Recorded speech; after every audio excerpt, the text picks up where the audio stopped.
Esto no será mate histórico, no es un capítulo de mate histórico porque falta el profe Natán que debe estar laburando, pero ya está en los estudios de la radio nuestro querido amigo Pablo Martorano. ¿Cómo te va, querido? Muy bien, muchas gracias. Bienvenido. ¿Todo bien? Sí, acá un poco acalorado porque me tuve que esperar el colectivo un rato interesante. Tremendo. El otro día los veía haciendo promoción de lo que van a hacer en la Richeri, porque están haciendo una reforma infinita que no termina más. La gente de Lugano está harta porque cruzar la Richeri es un quilombo total, realmente. Y te agarró ese quilombo. Me agarró el quilombo, me agarró el recorte también de tarifas, que los colectivos están circulando menos. Sí. 30% menos, ¿no? de autos, de colectivos en la calle. Sí, se siente y bueno, las empresas recortaron ahí de la nómina del gasoil, ¿no? Ajá. Así que bueno, pero no estoy para hablar Pero de está subsidios. firme acá.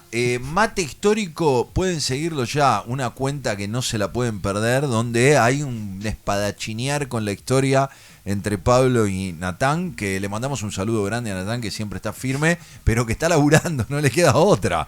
Le pusieron horarios para dar clases y el tipo se debe a la historia. Y nosotros nos aprovechamos de Pablo, que después de acá tendrá que salir corriendo. Así que lo tenemos un ratito acá para meternos en el mundo, en la historia y en la actualidad, ¿no? Porque vamos a hacer un picadito entre lo que está pasando, lo que todos vemos y lo que dejamos de prestar atención. Sí, traje para hoy el tema que está un poco en boca de todos, que es el tema de el Artemis, pero también un poquito coquetear el tema qué pasa con Rusia, ¿no?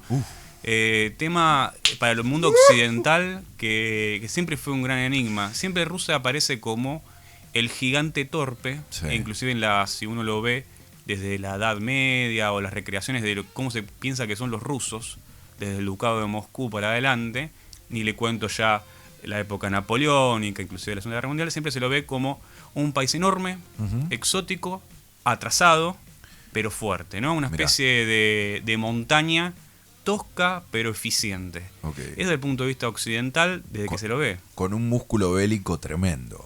Y a eso vamos un poco porque voy a retrotraerme al tema carrera espacial y sobre todo al tema de cuándo Rusia fue un peligro desde el punto de vista del mundo occidental, ¿no? Occidental capitalista, por supuesto.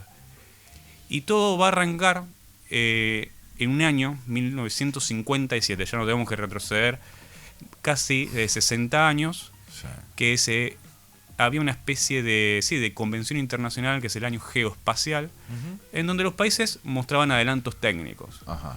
Y la Unión Soviética, ese país comunista que siempre el mundo occidental lo vio de costado, diciendo son extraños, son exóticos, no tienen religión, no tienen fe, tienen una ideología foránea, hecha por un alemán, que es Marx, ¿no? Pero es foránea al fin y al cabo. Envía al espacio un cohete y en la punta le coloca una esfera de metal, Sí. que pesa literalmente 83 kilos, Sí. y que hacía este sonido cuando lo ponías en una radiotransmisión. A ver.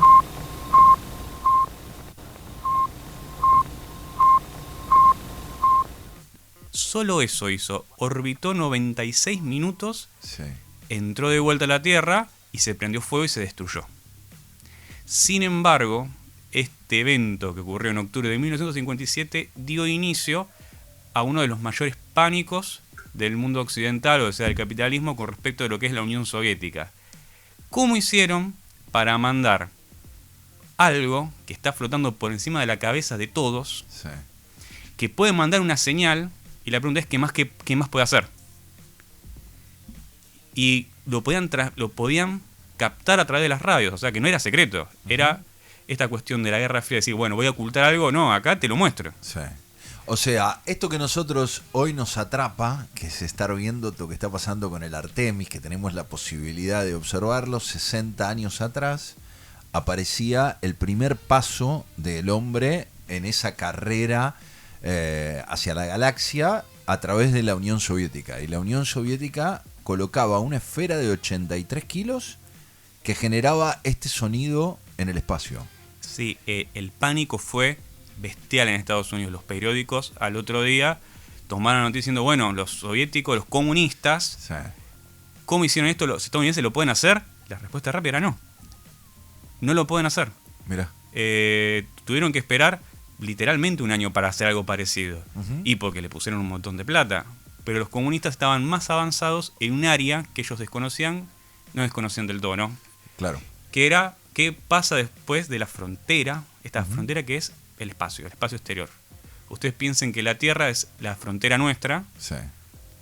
la Salir última de la frontera, atmósfera. salir de la atmósfera es una frontera más hacia lo desconocido. Por eso es el misterio de lo que está más allá. Por eso se monta de miedo todo lo que hay afuera de esa frontera, pero también se muestra de heroísmo, Sí. diciendo el que lo logra, diciendo, bueno, hay que sentarse ahí Y hay que ponerse a trabajar hay que para ponerse a conseguir trabajar. esto. O sea que en 1957 por primera vez la Unión Soviética da un paso hacia esa carrera y dice medalla de oro, ahora compitan. Ahora compitan. Y el presidente de ese momento de Estados Unidos, que era Eisenhower, Sí. quiso bajarle el precio y dijo, no pasa nada, es una pelota de golf que mandaron los rusos al espacio. Y la prensa se llenó de notas en contra de la presidencia, fue un golpe durísimo, Mirá. porque los estadounidenses promedio no lo creían, diciendo, los comunistas pueden volar sobre nuestras cabezas. Claro. Se terminó. Esto es en serio. Y acá viene la parte que yo quiero traer en torno al avance científico y cuál es el impacto directo que tienen las personas.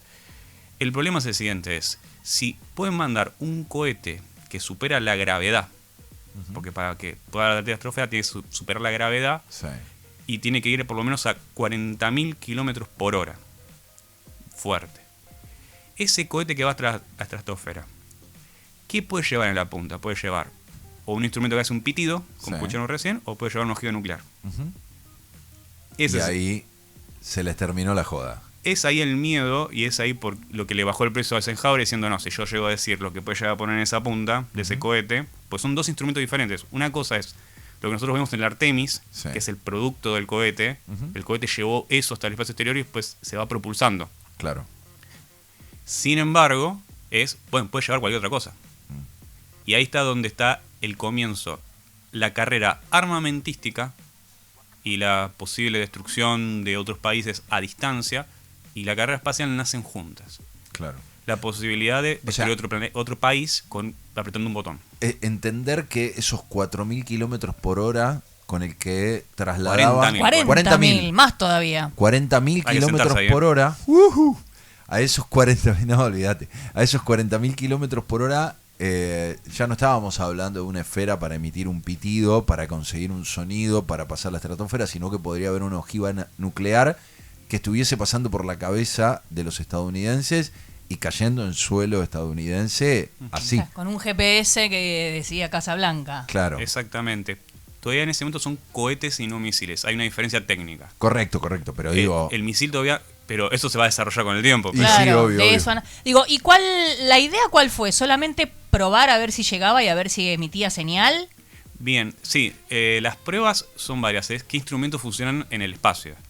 Porque como no se sabía qué sucedía en el espacio a nivel física, o sea, es todo teórico, tenían que mandar instrumentación, o sea, medidor de temperatura, la cuestión de gravedad. Es muy básico lo que tiene el Sputnik y nada más tiene demostración técnica, ese pitido, para demostrarle al mundo de que existe. Eso es algo que voy a volver siempre, es todos los experimentos científicos tienen algún tipo de verificación para que el otro no diga que es mentira.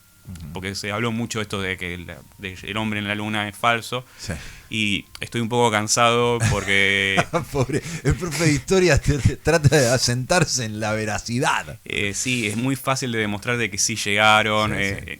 O sea, porque el único que nunca negó que llegaron el hombre a la luna es la Unión Soviética, que es el principal interesado en desmentirlo. Claro. Los conspiranoicos son ya del lado occidental y voy a ir capaz un poquito más adelante si quieren en ese tema, Sí. que tengo mucho para hablar, Mirá. pero Pero, a No. ver, esa primera nave es el Sputnik el Sputnik y el cohete se llama R-7. R-7. Lo diseña un diseñador soviético que se llama Korolev, Ujú. que es el equivalente a un genio de la física y la química. Ajá.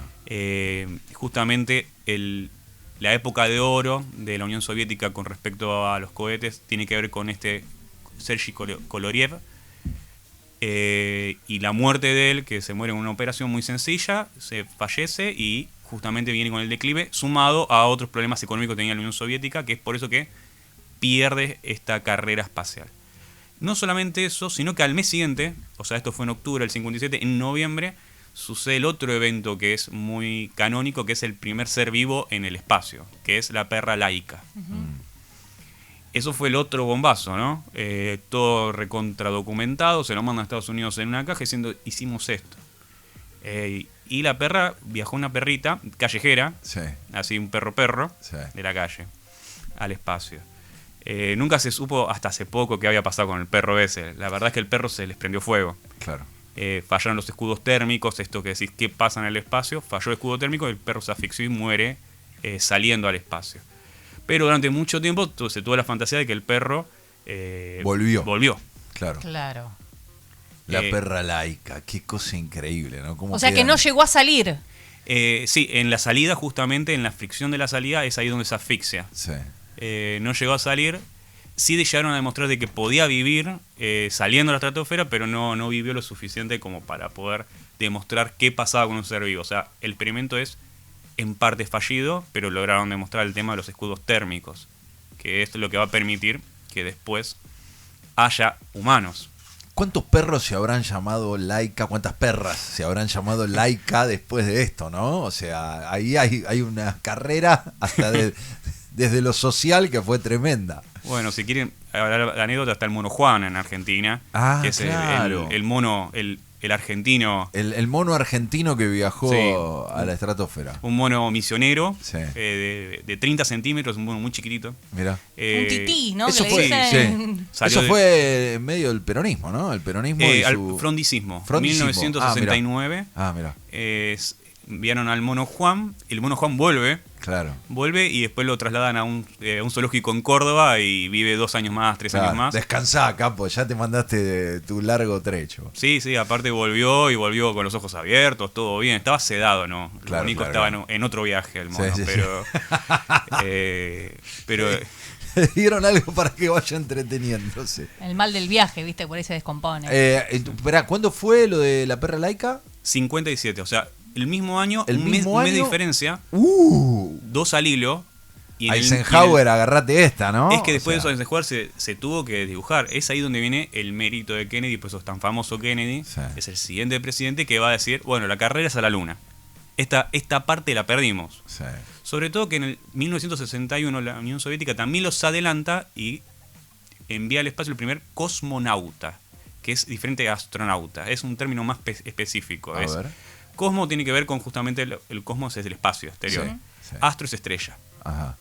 Los estadounidenses no querían ponerle cosmos porque sería lo preciso. Sí. O hombre del espacio tendría que ser capaz Claro. la otra forma, porque hombre estrella no son estrellas, Ujú. literalmente. Sí. Así que bueno, ahí hay una cuestión de terminología. Los rusos son cosmonautas y Sí. los estadounidenses son astronautas. Ok. Y el primero es Yuri Gagarin, un integrante de la aviación soviética. Va al espacio, orbita. Yo tengo cuántas órbitas hizo, acá lo había anotado. Una órbita hizo, o sea, giró alrededor de toda la Tierra una vez Ajá. y vuelve, cae en el mar. Lo van a buscar, sobrevive Yuri Gagarin. Y después es una estrella soviética, tiene esta foto con el Che Guevara, era una figura pública. Y tiene una frase que a mí me impacta, que me gusta mucho, dice, cuando salió volvió y dijo, la Tierra es azul. Mira.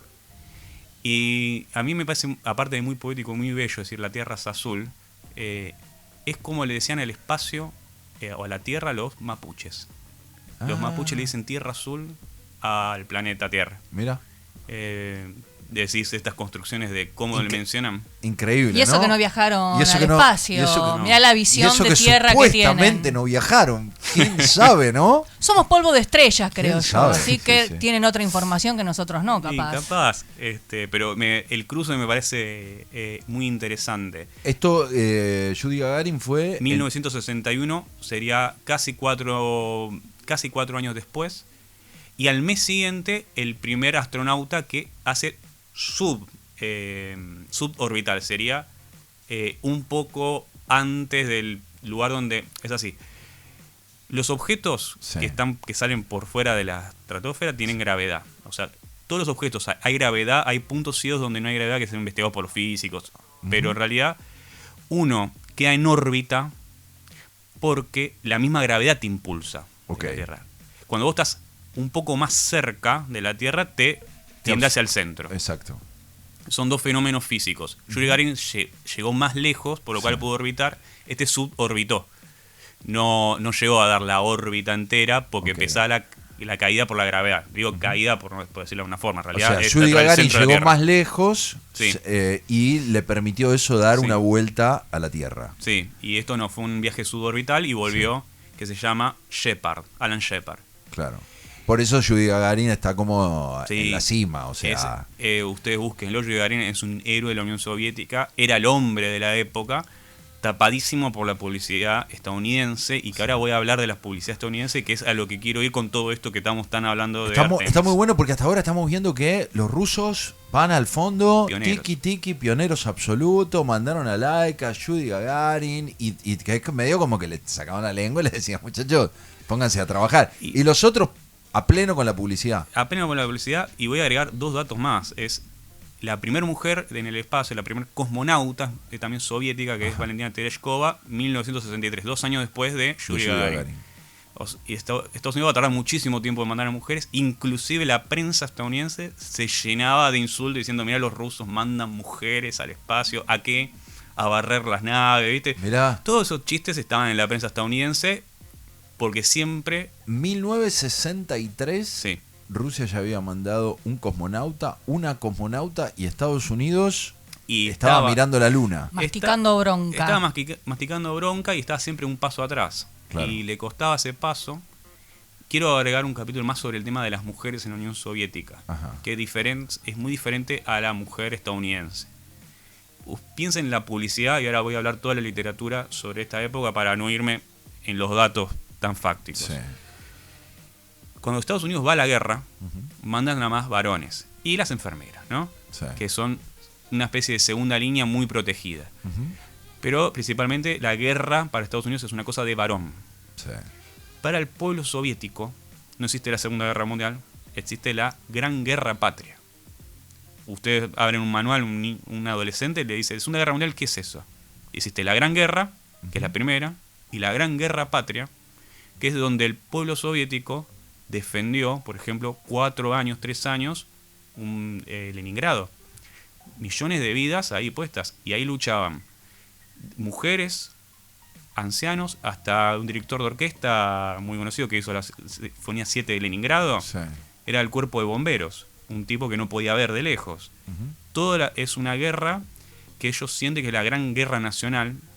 Es por eso que Stalin, para los rusos, no es lo mismo que para el mundo occidental.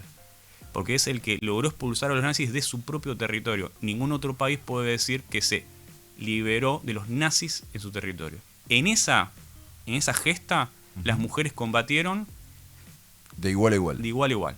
La mujer soviética es también una mujer soldado, es una mujer que defiende la patria, y es por eso que tiene un lugar muy importante. Lo cual no quiere decir que no sean machistas, o sea, no quiero decir eso. No, claro. Está bien, pero el lugar es otro. Sí. No bueno, en Vietnam también lucharon totalmente las mujeres. De hecho, estaban escondidas bajo tierra y a la espera eterna de que alguien aparezca. Sí, la mujer vietnamita también es un lugar central. Inclusive el principal bombazo publicitario en contra de Estados Unidos es de una chica que está siendo quemada por el napalm estadounidense, ¿no? Corriendo.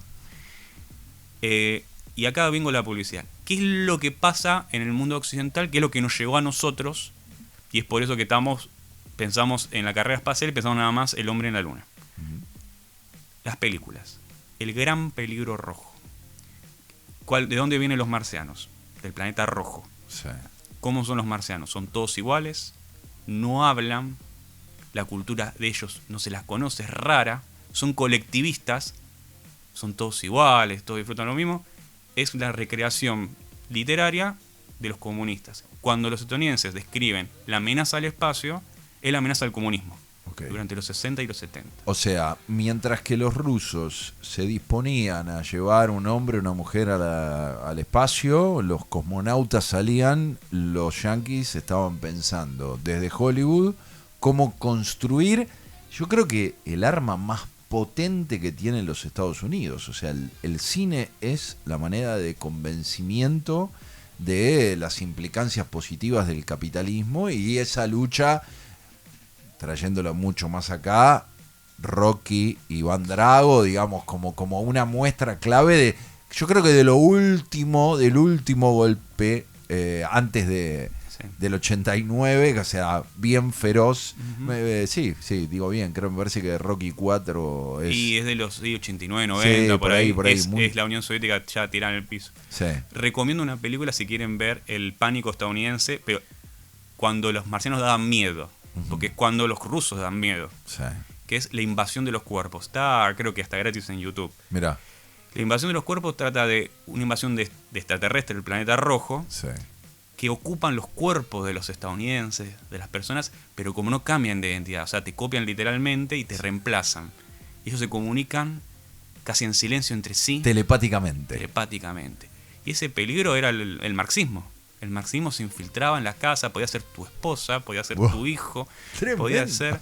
Y ahí está el miedo. Y era una película de terror. Y termina... La película, no quiero spoilearlo mucho, ¿no? Pero termina de una forma diciendo... está rodeado este hombre. ¿Cómo va a ser para escapar? Y aparte no sabe quién es. Y los ve por la ventana diciendo... Actúan como si fueran normales. La invasión de los cuerpos. Mirá vos. Invasión de los cuerpos. Impresionante. Gran película para explicar el terror. Porque después los estadounidenses siempre fajan a los marcianos. Sí.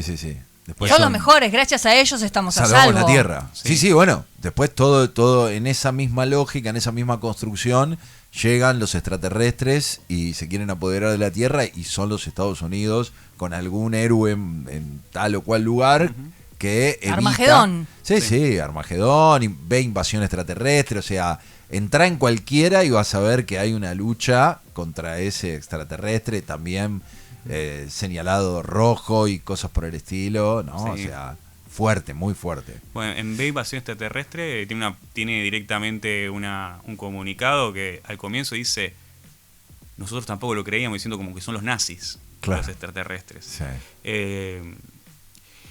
Y es todo un periodo donde todavía tienen miedo. No tanto en B, ya está un poquito más asentado Estados Unidos. Sin embargo, sienten el terror marxista que puede andar por ahí en los 70, 80, pero en los 60 era pánico total, que es la pelota que giraba alrededor de sus cabezas. Claro. Por eso sí recomiendo ficción de extraterrestres, para que vean cómo giró del terror a la ciencia ficción más amable y a esto de Armagedón. ¿Sabes qué? Si viene un meteorito, nosotros vamos allá, lo explotamos y nos abrazamos. Sí. Somos un pueblo unido. Somos un pueblo unido bajo la bandera estadounidense, y está el héroe y toda la cuestión. Sí. Previo a los 70 no era lo mismo. En los 70 lo que cambió es 1969, 20 de julio. Antes de 1969, antes de 20 de julio, que ya hablamos esta semana, que gracias a un argentino que definió, es el Día del Amigo. ¿Sí? ¿Tenés el sonido de la pelota? Metés sonido de la pelota, vamos a la música, a la tanda, y volvemos con Pablo, porque nos estamos metiendo en este mundo. Mientras que todos miran Artemis, Pablo dijo: vamos a hacer un recorrido histórico para entender por qué esa carrera al espacio transforma en una carrera armamentista. Y, a ver, mirá. ¡Oh! Pitidos rusos. Sí, los pitidos rusos. Y además, a una semana de velar esa incógnita de que Rusia se metía a través del periodismo, metía sus garras para tratar de contrarrestar al mundo liberal de nuestro presidente Milei. Mirá si todo no tiene que ver con todo, si esto no es radio, querido, la radio ¿dónde está?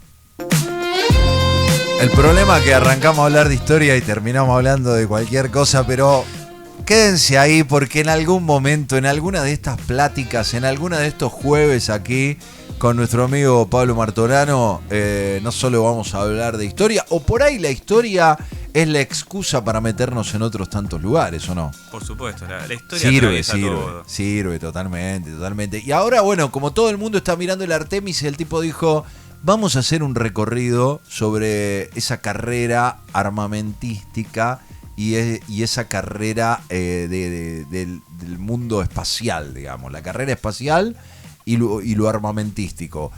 Y estamos en un proceso en el que llegamos a la fecha que todo el mundo, o sea, vos pensás que todo lo que hablamos hasta acá probablemente, salvo Laika, salvo la perra Laika, que es como tremendo, la gente puede no conocerlo. O sea, si vos decís perra Laika, te dicen, la que fue a la luna. Ni siquiera a dónde fue, nada, pero te queda ahí. Después el resto nada, hasta que llegamos a 1969. 1969. Y quiero hablar un poco, me retrotraigo cómo llegó Estados Unidos primero a la luna. Ajá. Hay un personaje clave, lo digo por nombre, que se llama Wernher von Braun. Wernher von, como con B corta, Sí. Braun, como la marca de Sí. electrodomésticos. Sí. Es el personaje central. Me suena muy alemán, me parece, ¿no? No le erraste ni un poquito. No solo alemán, sino que de origen Alemania nazi. Claro. Es así. Estados Unidos logró adelantarse un poquito por un fuerte capital que tenía, que es en el conocimiento científico. Todo el mundo sabe que los nazis invertían muchísimo en ciencia. Por supuesto no utilizaban los criterios más éticos, es decir, usaban ética, pero es una ética que es para aborrecer. La propia usaban. Sí. La ética nazi, ¿no? Se puede experimentar con personas, se puede experimentar con población civil. Esa es la ética nazi, por eso después en la ONU dijeron, bueno, vamos a hacer un comité de ética que no se puede experimentar con estas cosas. Eso, bueno, es otro tema. Wernher von Braun era un joven prodigio de la cohetería, hacer cohetes. Esto que yo digo, en la carrera espacial tiene en un comienzo la contracara, que es carrera armamentística, que es hacer cohetes cada vez más fuertes, más potentes, y que puedan llevar más carga, y que el miedo es si un cohete podía salir de Moscú y estacionarse de punta con ojiva nuclear en Nueva York. Claro. Ese era el miedo de los estadounidenses.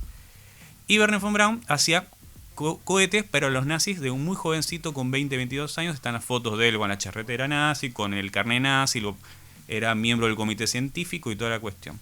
Cae el nazismo y Estados Unidos rápidamente va a buscar los cohetes. Un cohete muy famoso se llama B-2, B-2, que es el que utilizó Alemania contra Reino Unido. Si uno ve el ataque a Reino Unido y ve que está todo agujereado, no son los aviones nazis tanto, sino que son muchos de los cohetes B-2, que eran muy imprecisos, pero era el comienzo. Entonces llevan a este joven Wernher von Braun a Estados Unidos, primero lo dejan en Texas, medio escondido, diciendo que hacemos con este nazi, sabe, pero no lo queremos mostrar. Hasta que digamos que una suerte de botín de guerra. O sea, total. Definitivamente que la victoria de la Segunda Guerra trae aparejado esto de decir, tengo mentes brillantes que tienen que servir para mis propósitos. Sí, si uno quiere ver ahí el reflejo, puede ver cómo aprendimos a amar la bomba, o Doctor Strangelove, que es una película estadounidense, que justamente trata de que alguien va a tirar una bomba nuclear y no tienen protocolo de desactivar la posibilidad de tirarla, que es la famosa imagen del vaquero que está encima de la bomba cayendo. Sí. Bueno, se activó el protocolo de tirar la bomba y no saben cómo tirarlo para atrás. Y de fondo hay un personaje que hace un cómico estadounidense, que es un alemán, que se ríe a carcajadas diciendo, jajaja, viste cómo lo logramos. Sí. Gran película, también de los 60. Para ver cuáles son los miedos de los 60. Entonces, Wernher von Braun está en Texas, sí, escondido. Está escondido.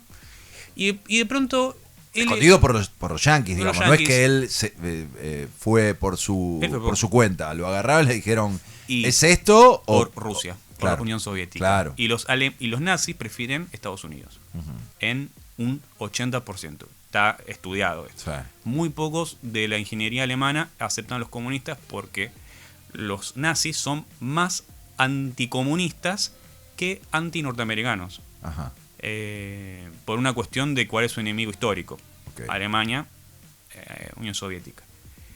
Este personaje no solamente que de a poco va demostrando que tiene el talento para liderar proyectos grandes, porque ya tenía la experiencia en Alemania, sino que va a ser la cara visible de Disney en un momento. Va a llegar Disney. Si ustedes buscan también en YouTube, se llama Tomorrowland, es allá el mundo del mañana, que es un parque temático de Disney. Es un parque temático. Que es donde se baja la ideología de a dónde va a llegar Estados Unidos, que es hasta la luna, antes de que llegue.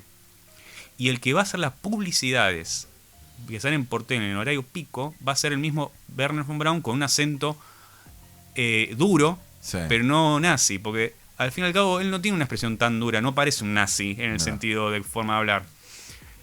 Y con campanita, Goofy y todas las cosas, va demostrando cómo funcionan los cohetes. Ay, para qué los tierno. niños. For kids. Tremendo, tremendo. Y él tiene un bombazo en la prensa que se deja de lado, que lo llenan de micrófono. Había pasado estas cuestiones del Sputnik, de Laika y todas las cuestiones, y le dicen: ¿qué va a haber en la luna si llegan? Y Werner von Braun responde: si no se apuran, comunistas. Oh, tremendo. Y ese es el puntapié. Y larguen la plata, les dijo. Eso prácticamente es, pongan el presupuesto. Un excelente recaudador. Al poco tiempo se funda la NASA, que al comienzo eran diferentes empresas estatales y algunas privadas, y logran concentrarlas a Estados Unidos en este proyecto que es NASA, que es mixto. Llega plata privada y plata pública, las dos. Y lo ponen a Werner von Braun, y ese inclusive tiene libros de cómo llegar a Marte. O sea, es un visionario de todas estas cuestiones que estamos viviendo ahora. Okay. Él la ponía a modo teórico porque no existía otra vez la técnica posible. Estamos hablando de un mundo donde todavía no existían las computadoras. La de Werner von Braun es todo analógico. El que le gusta la música es como un pedal a válvula. La diferencia con ahora una computadora que te hace todos los sonidos del mundo. Es un abismo.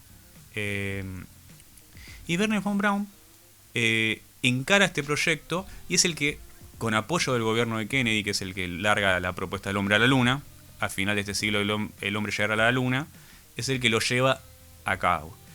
Y en el medio está el estancamiento soviético, de la economía soviética. Estados Unidos invirtió mejor en la tecnología y le puso más presupuesto. ¿Qué significa esto? Mientras los cohetes rusos seguían con la tecnología de los 50, que era todo analógico, a poco Estados Unidos empezó con el microchip. Y ese es el puntapié inicial de todo el mundo que tenemos ahora, el Nasdaq. ¿Sí? Porque gran parte de la tecnología que va a utilizar la NASA es la que después se baja a la población común. Yo acá traje por lo menos 5 tecnologías que todo el mundo usó acá, que se crearon en los 60 para llegar a la Luna. Mira. Una de las que más me sorprendió es Black & Decker. Black & Decker. La agujereadora. Sí, la agujereadora. Porque ¿qué necesitaban? Necesitan herramientas que no se conecten. Porque la luna no puedes enchufarla. Claro, no hay luz, no llega de sur. No hay de sur. Entonces necesitaban las baterías. Herramientas que funcionen bien. Y Black & Decker es una empresa que funcionaba vinculada con la NASA, que decía: necesitamos desarrollar esta tecnología. Primero la desarrollan para la NASA, después para el público. Ok. Otra. O sea, parte de este consorcio público-privado desarrolló estas herramientas a través de un sistema de baterías que permitían al hombre llegar a la Luna, y después fueron parte de lo que hoy utilizamos comúnmente, ¿no? Claro, uno lo ve a la distancia diciendo que es una locura, que cuando vos tenés un taladro Black & Decker con la batería, diciendo, eso lo pensaron para llegar a la Luna. Vos decías, hiciste mención al Nasdaq. Ese es el índice, digamos, como la bolsa tecnología. de la tecnología, ¿sí? Que fue creada para inversiones del sector privado. El microprocesador no lo creó la NASA, pero está pensado principalmente para la NASA. Ok. Cuando se logra abaratar el costo, es cuando sale al público en las computadoras. Claro. Porque, bueno, todos hablamos de Steve Jobs, de Bill Gates, pero bueno, el fundamento técnico es el microprocesador. Hacer que las computadoras, que eran enormes, sean cada vez más pequeñas, más pequeñas, más pequeñas, hasta que sean el chip. Portátiles. Otro. Black & Decker es una. ¿Otra? Black & Decker. La tecnología es CMOS. Es la que le vuelve loco a los terraplanistas, ¿no? Porque ¿qué necesitabas? Necesitabas sacar fotos en alta calidad en el espacio, con muy poca luz, una luz difícil, y que sean miniaturas, la cámara tiene que ser chiquita y salir de alta calidad. Es la tecnología que utilizamos nosotros en los teléfonos celulares hasta hoy en día. La idea de la imagen comprimida. Se inventó para la NASA para poder demostrar que efectivamente lo que está ocurriendo. Te muestro la foto despegando en el parte del viaje, esta parte del viaje, diciendo, y mirá, ya está. Acá está. Tenés todo este archivo fotográfico. Ni hablar ahora que están con el lado oscuro de la luna, que bueno, ya se había descubierto el lado oscuro de la luna hace rato, pero bueno. Chicos, hagan el disco. Sí, discazo. Bueno, y este me encantó a mí porque ese no lo conocía. A ver. Lo voy a pronunciar lento porque me trago. Leofilización. Liofilización. ¿Qué es? Hoy a la mañana, si se tomaron un café instantáneo, Sí. se acabaron de consumir tecnología hecha para la NASA. Mirá vos, o sea, el sistema por el cual el alimento. Deshidratado, que conserva cerca del 98% de las cualidades del alimento, pero al agregarle agua, aparece el alimento. Esto tiene una tradición andina, viejísima, Mirá. que los pueblos andinos, precolombinos, dejaban las papas afuera, los alimentos afuera. Claro, Entonces, el charqui. sí. Se secaba con el frío y con el el calor, sol. los cambios de temperatura, y después lo volvían a hidratar y volvía al tamaño real. No el charqui cual, sino principalmente las papas. Sí. Se hacía Ok. para conservar papas. Esto es otra cosa, esto es el alimento como si fuera... Sí. El alimento El que nosotros fantaseamos que es como un pomo de pasta de dientes que Ah, o sea, apretan sí. y se Exacto. No, ellos comen, le agregan ¿no? agua y se hacen el batido y el Lo que ahora sería una sopita instantánea. Claro. La leofilización. Café Eso instantáneo, sopa instantánea, todo eso. de los 60 hecho para la NASA. Mirá. Después hecho para el público. Si quieren hasta McDonald's con las malteadas. Bien. Las famosas malteadas. Bueno, el que vio la película Hambre de Poder recomiendo fuertemente. La pelea era cómo abaratar las malteadas. Un día vas a venir a hablar de cine, ¿no? Me imagino. El chavo no Pero para. siempre de historia, siempre Sí, vinculado sí. con historia. Tengo muy mal ¿Qué gusto. otra tenemos? ¿Qué otra tenemos? Y este es uno que me gusta a mí, que es la espuma con memoria. Espuma con memoria. Son unos colchones inteligentes que vos lo apretás y vuelve a la forma anterior. Mirá. Porque cuando los lanzaban, ustedes piensen que el astronauta o cosmonauta tiene debajo de su nuca, por no decir otra parte del cuerpo más noble, Sí. muchísimos litros de combustibles. Distintos combustibles son. Entonces, cuando sale disparado a 40.000 kilómetros por hora, por lo menos, o más, necesitaba un colchón importante para no morir, Mirá. básicamente. Entonces esa espuma lo contiene y no queda hecha pelota. Vuelve al estado previo. Con eso se hacen un montón de muebles Mirá. de diferentes calidades, ¿no? Vuelve al lugar de antes, porque no es un algodón. Ujú. Ni tampoco un resorte, porque te lo clavas. Claro. Es espuma con memoria. Y el último, y es mi favorito, perdón que lo decepciona al público, es el CAD. Es el CAD. diseño asistido por computadora. Ah. El que hizo técnico usó el El AutoCAD, AutoCAD, exacto. que es el de la computadora también, que Sí. es para poder producir a milimétrico un objeto industrial. Un gráfico Claro. de un objeto. En vez de hacerte un dibujito diciendo esto mide 10 centímetros, yo Sí. te lo hago en AutoCAD con una precisión que vos lo puedes replicar. Es el fundamento que habilita hoy la impresión 3D, por ejemplo. Mirá. La impresión 3D lo que identifica son los puntos en un espacio X y Z, que lo hace tal cual, porque los instrumentos que necesitaban los cohetes, inclusive las naves, tienen que tener tal precisión de que si el tornillo medía un poco menos, Sí, nada, claro. se te da una fuga y explota. Chau. Conocemos el caso Challenger, Ujú. que le va a pasar a los estadounidenses, o a los mismos rusos le va a pasar. Hay muchas catástrofes entre los 60 y los 90 con respecto al aeroespacial. Muchísimos. Que le erras un poco Y chau. y fuiste. explota eso. Eso explota. 1969, 20 de julio, el día del amigo, no, el día que el hombre llegó a la luna, el paso de los Estados Unidos, el pequeño paso del hombre, el gran paso para la humanidad, recorrido por la historia con nuestro amigo Pablo Martorano, dice Sergio, el 4094-7100, interesante lo de Von Braun. Ahora, el primer viaje a la luna en ciencia ficción lo hizo Julio Verne, dice nuestro amigo. Pablo, vamos a armar otro capítulo seguramente del 69 para acá. Nos va a traer un montón de cosas, seguramente la discusión de la Guerra Fría, ¿por qué no?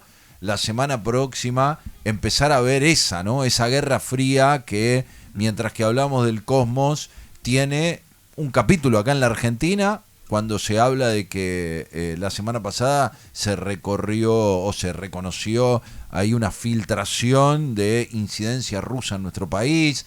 Vamos a hablar un capítulo también para las implicancias de Inglaterra, de los Estados Unidos, de China, porque todo va en un ida y vuelta en la historia. Ustedes ya saben, mate histórico para para juntarse con nuestro amigo Natán y con Pablo semana tras semana. Búsquenlo en Instagram y súmense con ellos. Y obviamente tenemos acá nuestros capítulos de historia que nos parece fantástico. Buena semana. Muchas gracias. Gracias.